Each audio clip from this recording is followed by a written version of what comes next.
Welcome back to St Lucia, and as you can see, the weather is looking quite nice now, Raf. Do we feel a bit silly for all our panics earlier in the week? It does seem like it was all a bit of a storm in a teacup, doesn't it, Sid? Especially as it was actually raining in Guyana earlier today. So far, we've only had that one washout, and it looks like, touch wood, that we'll be able to get in the rest of the game, so that's great. And we were sitting in the stands for last night's match, weren't we? And the weather was just beautiful. There was a lovely wind blowing in across the sea. It was warm, but not too warm. It was just perfect cricket weather, really, wasn't it? Absolutely, yeah. And so there were two matches last night, and we watched both of them live at the stadium, didn't we? Yeah, so we watched Bangladesh against Sri Lanka. Bangladesh went out as a result of this, and they were obviously quite disappointed afterwards. And Bangladesh actually bowled really well, didn't they, Raf? Their opening bowler, Jahanara, had the Sri Lankans in quite a lot of trouble early on. She did, absolutely. She's my new favourite player. Just the first match that Bangladesh played, when she took that amazing catch, and she just couldn't, just sort of going, "Oh, I've caught it," and it just so reminded me of me whenever I played, and I used to kind of be astounded whenever I managed to take a catch. But yeah, it's a recurring theme for Bangladesh, isn't it? That they bowl astonishingly well, and then their batters just can't back it up.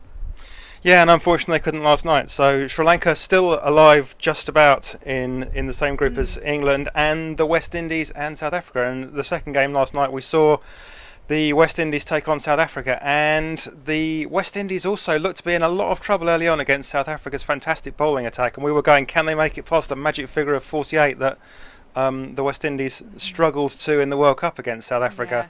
Yeah. So yeah, fantastic bowling performance. Yeah, it was. Shabnam Ismail, she's just absolutely tearing in, and an astonishing spell of quick bowling, really. And she absolutely had the West Indies, totally on their knees. But they fought back ultimately, and they managed to take the match. And the atmosphere was just absolutely incredible when South Africa were losing wickets towards the end. And I think they eventually lost. Was it 5 wickets for 1 run? It was a pretty horrendous collapse at the end, but they didn't look completely convincing even. And they got to 40 for 1, but they hadn't looked convincing even in that very early stages, had they? No, they were just batting too slowly, and they put massive pressure on themselves, and then that meant that the middle order coming in just had too much left to do. So I think that's really a bit of a recurring problem for South Africa. They've got probably the 2 best quick bowlers in the world. I don't think anyone would disagree with that, but they just haven't got the batting in T20 to back it up. I mean, obviously they've got Lizelle Lee, who is wonderful on her day, but she's just too inconsistent for them to consistently rely on her, I suppose. Yeah, and they've got too many other batsmen, especially batsmen coming in late down the order. That was my big gripe about the way South Africa are approaching this. That Mignon du Preez she's not the player to come in, in the late middle order when you already need well over 7 and over. She's the player to come in at 3 when 6 and over and some sharp running keep the scoreboard ticking over, and there's not the same kind of pressure on her to play a game that's not really hers. She's much more of a tip it and run, very fast singles. It's the game that we saw her play successfully in the Super League. It's the game she's played successfully with South Africa, and she's not in a position to do it. She got out to trying to play a big shot that is not really her kind of shot to play. And I think that South Africa definitely need to look at their batting order. And then, South Africa up next for England. And could South Africa be a threat to England, do we think? Well, we've just said that we think that they performed kind of dramatically badly with the bat last night, but they are a side that on their day they could beat anyone, and we actually had backed them in that match against West Indies, and I think that it's for them. They're going to want to. It's going to be a must-win match, isn't it? So they're going to really want to come back fighting, and I think they absolutely could be dangerous for England. And particularly, I've had a little bit of stick for the match report I wrote for the Guardian after the first game, but I really did think that England's performance was far from convincing. Obviously, they did beat Bangladesh by 7 wickets, but when your top 2 batsmen get out for not very many, and it's it was just a very nervous performance. I think that and I think that England are going to need to bat a lot better than that against South Africa and then against West Indies in order to qualify for the semi-finals.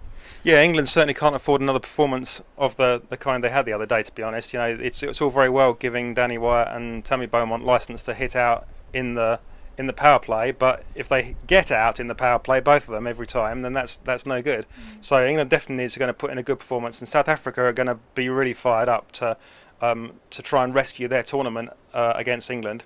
Do we think England will go with the same side, or do we think that there may be a change in the bowling?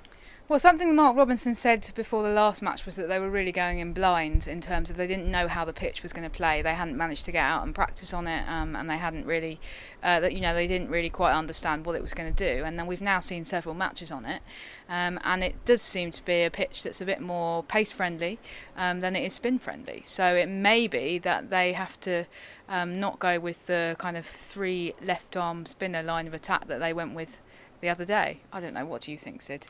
Well, I think there's definitely an opportunity for Tash Farran. We saw how successful Jahanara was. Obviously, a different arm bowler, but also quite a similar build. Not a tall bowler, quite small and petite, and firing it in from quite low down. Not bowling particularly fast, but getting some good swing out there at her pace. That's exactly the kind of job that Tash Farran could do for England. But the problem is obviously, who do you drop? Do you drop Kirsty Gordon after a successful performance?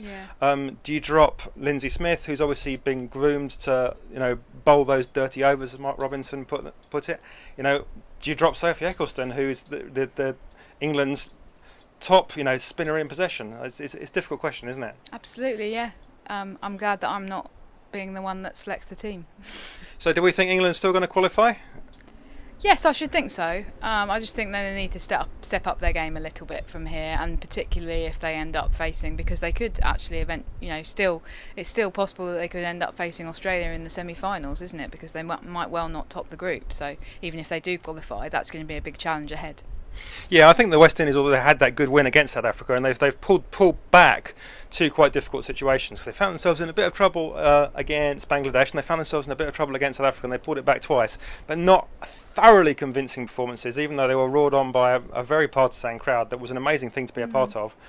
So I think that England can win both those games, but they're going to have to play better than they did the other day, and it's going to be interesting to see it.